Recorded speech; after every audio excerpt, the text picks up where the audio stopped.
네. 앞으로 어떤 의료 충격이 올 거라고 보십니까? 거기에다가 이제 의대생도 지금 올해 네. 유급이 다 돼버렸어요. 네. 일단 이게 어디 뭐 이제 뭐 어떤 이런 도제 예. 시스템을 배우시는 곳에 가시면 아시겠지만은 뭐 어떤 뭐 제일 위에 있는 어떤 지도 보스가 다 가르쳐 주는 건 아니죠. 그렇죠. 네.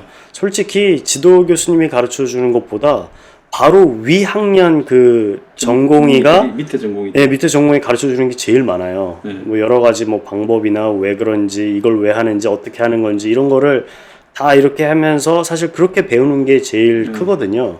근데 지금 이렇게 어떤 그 라인이 없어져 버렸다는 거는 사실 뭐 설령 이제 내년에 다시 다 돌아온다 하더라도 이게 한번 끊어진 어떤 그 교육 그 흐름 같은 게 이렇게 굉장히 클 거라고 생각이 됩니다. 예.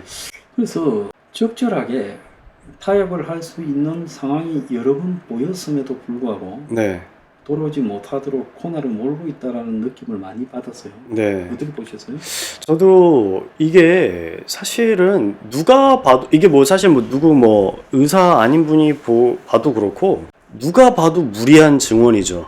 그 3,000명 정원을 갑자기 5,000명까지 늘리겠다? 이건 마치 아이를 3명 키우고 있는데 이제 앞으로 5명 키우라는 거나 마찬가지인데 그런 걸 보면서 누가 봐도 어떤 저 무리한 어떤 증언을 끝까지 그러니까 누구나 납득할 만한 이유도 없으면서 끝까지 밀어붙인다는 거는 처음부터 끝까지 좀 비상식적이고 뭐 어떤 속으로 무슨 속내가 있는지는 자세히는 모르겠어요. 다만 이제 이건 누가 봐도 무리하고 뭐 잘못된 정책이다라고 생각합니다.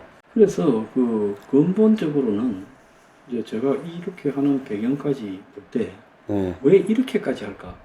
그리고 지방대학 같은 경우에 주로 그쪽 중심으로 늘어났거든요. 그래서 지방대학은 정원이 거의 2배가 다 늘어났어요. 그러면 그 지방대학에 늘어난 정원을 그러면 교수도 2배로 늘려서 임상 실험을 해야 될 건데 이게 무슨 학교에 강의실에 100명 데리고 강의하다가 좀 큰 강의실 가서 200명 데리고 강의하는 건 아니잖아요. 인턴 레지던트라는 부분에서 그렇죠.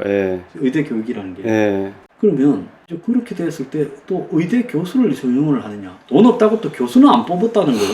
그럼 현재 있는 교수 시스템 정도로 해가지고 2배로 늘어난 학생을 가르치는 부분을 어떻게 소화해낼 건가 하는 그런 문제도 또 있어요. 그렇죠. 그 사실 뭐 의대 교수님이라는 분들도 사실 뭐 교수님이 다 그러겠지만 굉장히 준비가 많이 되신 분들이어야 되고요. 그리고 이제 뭐 이렇게 막 큰 강의실에서만 이렇게 하는 게 아니고 이렇게 뭐 실험 같은 거 할 때도 옆에서 막 이렇게 설명해주고 뭐 토의 같은 거 할 때도 이렇게 적절한 인원이 있어야 이렇게 설명해주고 하는 부분 기술을 가르치는 부분 그렇죠. 그래서 교수님 숫자가 안 느는데 학생 수만 늘어난다. 이거 사실 교육의 질 저하 거의 확실해 보이고요. 그리고 임상 실습을 제대로 못할 것도 거의 확실한 것 같습니다. 왜냐하면 그 병원에서 이제 감당할 수 있는 그 학생들 수가 있어요. 그러니까 이제 학생 한 명 한 명이 그래도 이제 그 의대생으로서 어떤 경험해야 하는 배워야 하는 어떤 이런 적정 수준의 어떤 그 병원 규모나 학생 수나 이런 게 다 정해져 있거든요, 사실은. 덤이라고 뭐 시신입니까? 뭐 그것도 그 숫자만큼 확보를 해야 된다는데 지금 시신 부족 사태가 벌어질 거라고. 그러니까 이제 뭐 거기 실습에 필요한 그 이제 그러니까 인체랑 비슷하게 생긴 인형 그런 더미 인형하고 시신들 그리고 뭐 병원 확보 이런 거 다 같이 늘어나야죠. 근데 이제 지금 의대생 수만 늘어나니까 사실 뭐 교육의 질 저하가 거의 확실해 보입니다. 최근에 보면 보건복지부가 보험회사들하고 이제 정보를 갖다가 환자들 관련 정보를 갖다가 공유하는 부분에 대한 회의를 하더라고요. 그래서 내가 지금 이걸 의심하는 거는 의심이 아니라 나는 개인적으로 확신하는데 이번 이 사태로 의사들을 대거 늘린 이유가 영리병원 그리고 원격 의료를 수행하려면 700~800만 원, 500~600만 원 받고 이 월급쟁이 의사들, 페이닥터들 그러니까 한마디로 회사원 같은 페이닥터들이 되게 필요한데 현재 의사 숫자로는 그 페이닥터를 아무도 안 하려겠죠. 누가 하려겠습니까? 그러니까 지금 원격 의료나 의료 영리 그러니까 병원 영리병원 회사, 영리병원 회사로 가려는 부분에 전제 조건이 한국 대기업들이 전부 그거 하고 싶어하죠. 그래서 의대를 다 가지고 있잖아요. 그래서 대기업들이 그걸 다 하고 싶어 하는데 거기에 최대 장애 요인이 뭔가 하면 많은 숫자의 의사들을 확보하지 못하고 있다. 그러니까 싼 값에 대량 의사들을 확보하게 되면 네. 그것이 가능하지 않겠는가. 그런 걸 가기 위한 노력을 일환으로 이걸 한 거 아니냐. 그래서 과거 노무현 정권 때부터 정권마다 그 의료 영리 회사 법인을 허용하려 했고 본격으로 하려 했는데 조금씩밖에 안 늘어났어요. 그게 되는 과정이. 그러니까 이제 궁극적으로 의사를 왕창 늘리면 병원에 취업 못한 의사들이 생길 거고 나고된 의사들이 결국은 회사에 취직하는 의사가 되지 않겠냐. 지금 그렇게 이야기하는 거죠. 그게 아니고는 왜 이러는지에 대해서 지금 설명이 잘 안 된다. 소장 의견에 동의하고요. 그리고 또 사실 의사가 이제 종류가 이제 많은데 어떤 그런 의사도 있을 수 있겠지만 사실 우리가 체감하기에 가장 필요한 의사 중에 하나가 이제 정말 수술하고 이런 의사들인데 이제 한 명의 이제 외과 의사가 정말 제대로 된 외과 의사가 탄생하기 위해서는 이제 미국 같은 경우만 예를 들자면요. 뭐 한 명의 흉부외과 의사가 이제 만들어지기 위해선 이제 의대를 졸업하고 5년간의 일반 외과를 마치고 그리고 또 3년간의 그 흉부외과 세부 전공을 한 다음에 이제 한 명의 이제 독립적이고 이제 정말 수술할 수 있는 외과 의사가 탄생을 하거든요. 근데 이제 이런 어떤 중요한 어떤 수련 과정에 이렇게 크게 어떤 데미지를 입혀 놓으면 이제는 정말 이제 수술할 의사도 없어서 이제 우리가 나중에 정말 아플 때 그야말로 뭐 나중에 뭐 의사 수입은 어떻게 할지 모르겠으나 정말 의사가 그냥 없어져 버리는 거죠. 자, 정부는 이 윤 정권이 작년에 간호사법 개정을 요구하는 문제에 대해서 거부권을 행사했어요. 그때 간호사들이 간호사 개정에 요구한 게 이제 PA 간호사라고 하는 거. 그다음에 아까 저 미국식으로 그 이야기하는 그 뭡니까? Nurse Practitioner. Nurse Practitioner. 그러니까 그 쉽게 이야기하자면 의사가 없는 오지나 이런 동네에 시골 동네에 간호사가 그야말로 뭐라고 할까요? 그 주치, 노인 케어, 주치 뭐 이런 거를 대신하는 그거죠. 그래서 그 NP라고 그럽니까? NP. 그러니까 PA하고 NP를 해달라. 그래서 한국에 보면 가정 뭐 요양 간호사 제도 뭐 이런 거를 가정 요양사 제도인가 뭐 이걸 갖다가 도입을 해달라고 했거든요. 그런데 이제 그걸 전 정권이 거부하면서 거부권을 행사했어요. 민주당이 동의를 해줬는데. 그런데 이제 전공의들이 다 사라져버리고 나니까 당장 수술하는데 보조할 인력도 부족하니까 정부가 지금 민주당하고 합의해서 PA 제도나 이런 것들을 허용해서 간호사법을 통과시켜가지고 이 부족한 일선 현장에 간호사들을 투입하겠다. 이렇게 지금 이야기를 하고 있거든요. 그런데 없던 PA가 갑자기 생긴다. 이게 좀 의문인데 어떻게 보십니까? 미국 같은 경우에는 일단 이제 PA 즉 Physician Assistant가 되기 위해서는요. 이제 4년제 이제 대학교를 졸업을 하고 4년제 대학이 필수네요.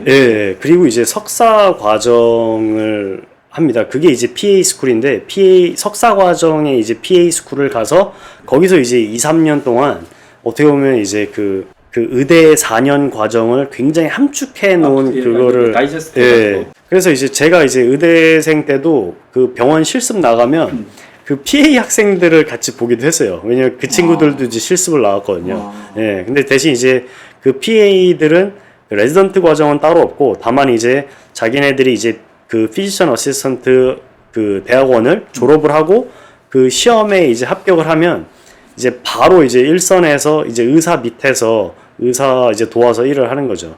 자, 그러면 이 PA라는 부분이 그냥 간호사들 중에 수술에 많이 참가해서 그냥 수술 현장에서 보조를 해서 눈대중으로 좀 배워서 하는 그 개념 아니잖아요. 그게 아니죠. 처음부터 PA를 목표로 해서 그렇죠. 각종 그 대학의 의료 관련 그런 과정 그런 걸 나와가지고 생화학을 하든지 뭐 그런 걸 해서 그다음에 PA 2년제 석사 과정을 거쳐서 이제 병원에 가는 거 아닙니까? 그렇죠. 그러면 이 PA라는 부분을 지금 한국은 PA 학교도 없고 PA라는 자격에 대한 명확한 자격증도 없어요. 그렇죠. 없어요. 없는 거예요. 그런데 어느 날 정부가 그냥 눈대중으로 수술에 보조 들어갔던 간호사들을 PA라고 이렇게 임명을 한다는 게 이게 가능한 겁니까? 그렇게 안 하죠.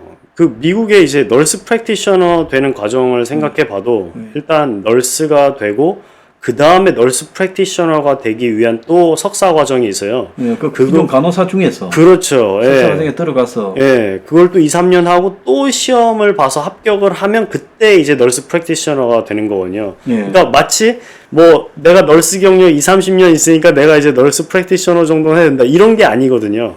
그 옛날에 예를 들어서 한의사가 한의대학이 없을 때 그냥 아름아름으로 오제로 비아가 한의사 역할을 하는 사람들이었지 않습니까? 처음에 그렇겠죠. 한의대학이 설립되기 전에. 그렇죠.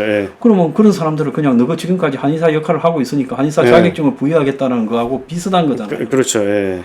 그래서 이게 이렇게 가는 게 맞는 거냐? 그러면 지금이라도 PA 과정을 육성하겠다고 발표를 해야지 별도로 그렇죠. 대학도 설립하고 그렇죠. 그렇게 하지 않고 그냥 간호사들 중에 병원에서 인정한 숙련 간호사를 수술 입회 숙련 간호사를 PA로 하겠다 이게 말이 안 된다고 봅니다. 어떻게 보시나요? 그거는 그렇게 하면 안 되죠. 그래서 정권이 작년에는 이런 부분을 반대한 이유는 뭐고 이제 와가지고 전공의하고 다 적이 돼서 그들이 다 떠나고 나니까 이제 그 자리에 없던 PA를 갖다가 갑자기 만들어가지고 간호사법을 통과시키겠다? 좀 정권이 너무 치졸한 거 아니에요? 그죠. 잘못하고 있는 거죠. 지금이라도 그냥 뭐 석고 대체하고 다 그냥 읍소라도 해서 떠난 전공의들 다 데려오고 기존으로 돌려놓고 이제 또 필요한 게 있으면 뭐 PA 스쿨을 만들든지 어쩌든지 해야지 이런 식으로 땜빵으로 해버리면 그래서 내가 볼 안 때 되죠.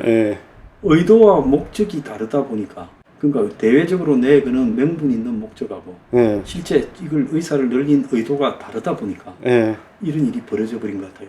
명분이 진짜 산소 내외나 응급의료 지역의료를 확충하는 부분이었다면 이 방법의 접근이 아닌 다른 방법으로 얼마든지 해결이 가능하잖아요. 그렇죠. 누가 봐도 뭐 그 필수 산소 내외를 위한 어떤 그런 정책이 아니죠. 그러니까 누구나 볼 수 있죠. 뭐 사람 뭐 의대생 많이 뽑는다고 그런데 가겠어?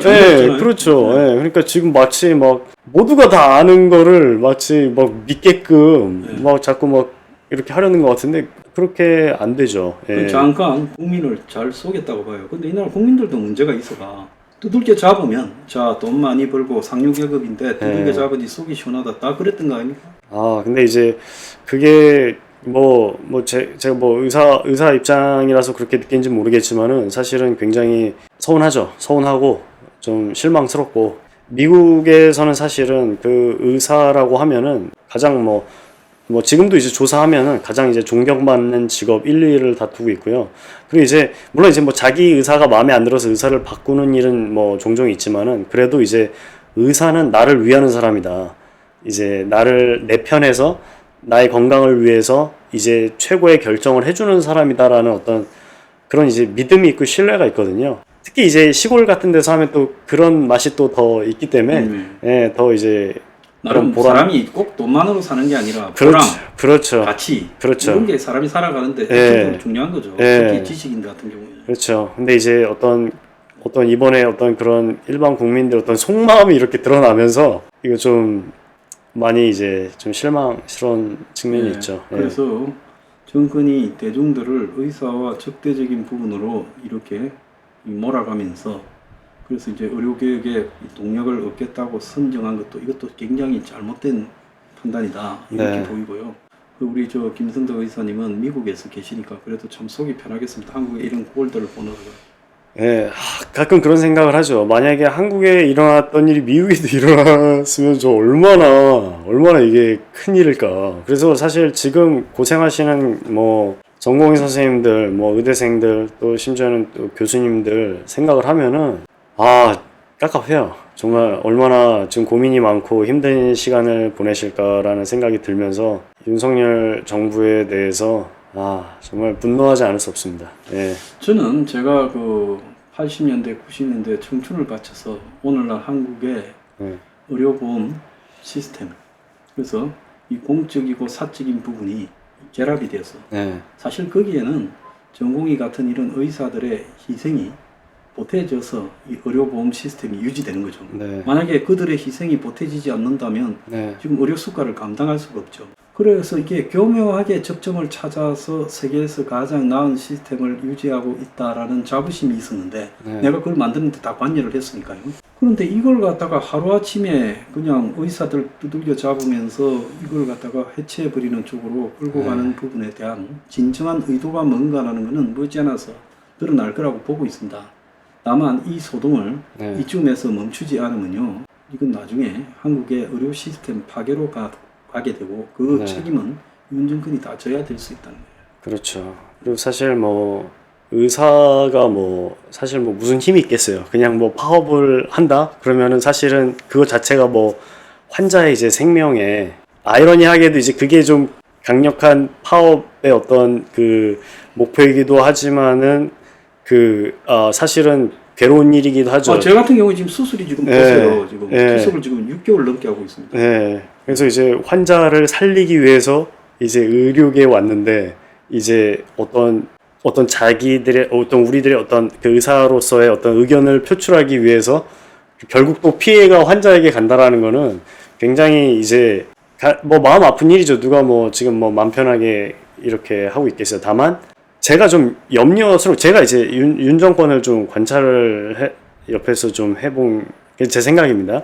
이렇게 좀 사람의 어떤 목숨이나 어떤 국민들의 이렇게 생명, 안전, 건강 이런 거에 그렇게 크게 관심이 없어 보입니다. 그래서 자신들이 물러서지 않은 정권이다. 그래서 한 분야에 뭐 계획을 했다는 성과를 남겼다. 그게 사실이든 사실이 아니든. 그래서 사실은 지금 현재로서는 의사들이 사실은 뭘 해도 별로 소용이 없을 것 같고요. 다만 이제 이렇게까지 된 상황에서 이제 어떤 일부 이제 국민들은 이제 이렇게 생각하신 것 같아요. 너희 왜 자꾸 의사들 니네 이익만 따지고 뭐 멋대로 뭐 사직하고 뭐 그런 식으로 하느냐, 이제 이렇게 생각하시는 분들도 뭐 많이 있는 걸로 알고 있는데, 이게 지금 이거는 좀 인과관계는 좀 명확히 했으면 좋겠어요. 이게 지금 뭐 의사가 막 떠나고 싶어서 떠나는 게 아니고, 이제 윤 정권이 정말 터무니없는 정책을 밀어붙이면서 생긴 일종의 결과죠. 그래서 이제 인과관계가 이제 명확한 사건인데, 원인이 있는데 결과만 가지고 이제 의사를 비판하는 것은 좀 부적절하다. 그래서 원격 의료와 영리 의료법인 이런 부분들을 생각하지 않았다면 아까 말한 이 응급 필수 지역 의료 문제를 해결하겠다라는 목표에 접근하는 방식이 이런 방식이 아니라 또 다른 방식으로 얼마든지 갈 수가 있었거든요. 어떻게 보면 의사들이 점점 이런 응급의료, 지역의료 이런 것들을 포기하고 하는 부분에 대해서 그 원인이 결국은 위험 부담과 또 낮은 수가 페이와 또 그 다음에 또 불편한 환경에 있다라는 그런 부분을 어떤 방식으로 그러면 그걸 갖다가 유도할 건가라는 인센티브나 이런 것들을 이렇게 내놔서 그렇게 갈 수 있는 기회가 있었는데 그 길로 안 가고 곧바로 그냥 정원에 몰두했거든요. 늘리는데 자, 이런 부분이라면 이 의도가 정말 자기들이 내거는 그런 세 가지 목표를 하기 위해서 한 것이냐 아니면 다른 의도가 있었느냐라는 건 제가 볼 때 드러날 거라고 봐요. 그런데 이걸 늘리는 과정에서 사실은 이런 정도의 어떤 이 분야의 변화라고 하면 의사들하고 몇 년간 토론을 하고 이래야 되는데 사전에 오다가 내려와서 그냥 형식적인 그 위원회 두어 번 거치고 그 다음 이걸 통과해버렸단 말입니다. 그럼 이것 자체가 왜 하는가에 대해서 또 방향이 옳은가 틀렸는가에 대해서 검증을 포기하고 군사작전식으로 그냥 밀어붙인 거 아니겠어요? 멀리서 미국에서 의사를 하고 계시지만은 그래도 또 한국의 이 의료 현장에서 벌어지는 이런 사태를 보면서 마음이 많이 아팠겠어요? 정말 그래도 열심히 이렇게 사명감 가지고 이렇게 일하시는 의사 선생님들이 대부분이신데 그런 그 마지막 최후의 보루까지 이렇게 윤석열 정권이 이렇게 파괴를 시켰다는 생각이 들어서 사실 뭐 지금 당사자인 분들의 분노만큼은 아니지만 저도 굉장히 분노하고 있고요.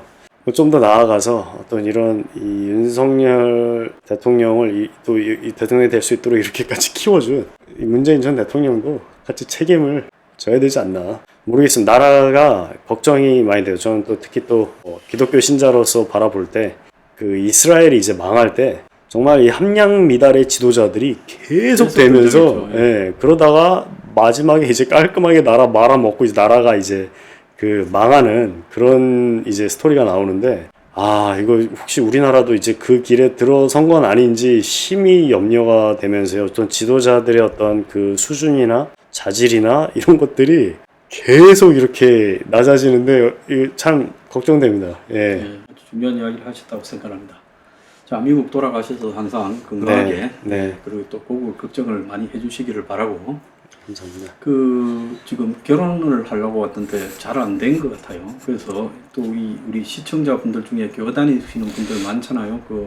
정강훈 목사님 교회 다니시는 분도 많고 그래서 거기에 좋은 신부님이 계시면 우리 사무실로 연락을 꼭 해 주십시오. 그래서 김성덕 의사님이 미국에서 이제 좀 더 안정적으로 지금 현재 혼자서 굉장히 외롭게 의사 생활을 하고 있어요. 좀 더 안정적인 가정을 훌륭한 신부와 함께 꾸릴 수 있도록 좀 많이 도와주시고 연락을 주시고 주변에서 좀 찾아주시기 바랍니다. 오늘 방송 마치고요. 마치기 전에 유튜브도 하고 있다며요? 아, 네. 네, 지금 뭐 닥터 김 바이블 이라는 채널을 지금 1년 정도 운영하고 있는데 제가 이제 홍 소장님 방송에 이제 여러분 우연히 출연하게 되면서 저도 이제 홍 소장님처럼 자기 생각을 이렇게 좀 분명하게 한번 얘기하는 그런 채널을 한번 만들었으면 좋겠다는 생각을 몇 년 동안 했었는데 그 계기로 이제 운영을 하게 되었습니다. 자, 그 유튜브 채널도 많이 봐주시기를 부탁드리겠습니다. 예, 자, 오늘 출연해 주셔서 감사합니다. 예, 감사합니다. 잘 돌아가십시오. 예, 감사합니다, 소장님.